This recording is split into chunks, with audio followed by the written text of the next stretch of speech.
Hi I am back with my movie review. देखी मैंने Kesari movie और फिर स्पीचलेस। सोचा इसका रिव्यू कर पाऊंगी या नहीं, કારણ કે હું તો એવા ઝોનમાં જતી રહી ને કે આ વોઝ લાઈક અરે આજના જમાનામાં તો આ પ્રકારની બહાદુરી એક્સપેક્ટ કરવી પણ એક સપનું છે અને આ તો સાચી વાર્તા છે બોસ। ક્લાઇમેક્સ જોઈને નાના છોકરા રડી પડ્યા, બૂમો પાડે, એટલે लिटरली बच्चों के लिए मत जाना। आई मीन जो बहुत छोटे होते हैं, क्योंकि उन्हें नहीं समझ में आता है कि ये फिल्म है।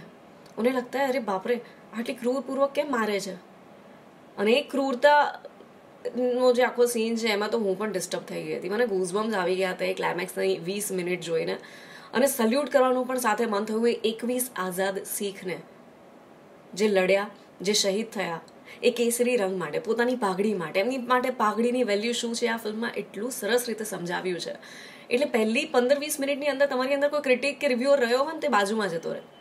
તમે ફિલ્મને ફિલ્મની રીતે જુઓ, તમે ફિલ્મને એ રીતે જ જોવા લાગો કે બોસ આ એ જમાનાની એ શહીદીની વાત છે જે જમાનાની વાત આટલી સારી રીતે કદાચ ભાગ્યે જ કોઈ વ્યક્તિ કરી શકે। એટલે કે ડિરેક્ટરને પણ ફૂલ માર્ક્સ જાય, અક્ષય કુમારને પણ ફૂલ માર્ક્સ જાય, અને બાકીના જે કાસ્ટિંગમાં જેટલા પણ લોકો છે, સ્પેશિયલી 21 શીખ +1 જે પાણી પીવડાવવાનું કામ કરે છે, આ બધાનું કાસ્ટિંગ બહુ જ પરફેક્ટ છે।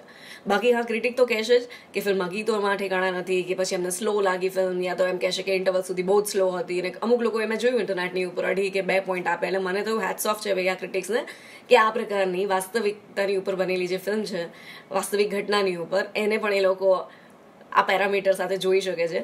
અનફોર્ચ્યુનેટલી હું એ રીતે જોઈ નથી શકી, એટલે હવે તમને કેસરી ગમે ના ગમે ખબર નહીં, પણ મને એ બહુ જ ગમી। 21 શીખની આ બહાદુરીની વાર્તામાં સ્પેશિયલી ક્લાઇમેક્સમાં તમને આંખના ખૂણા ભીંજાઈ જશે।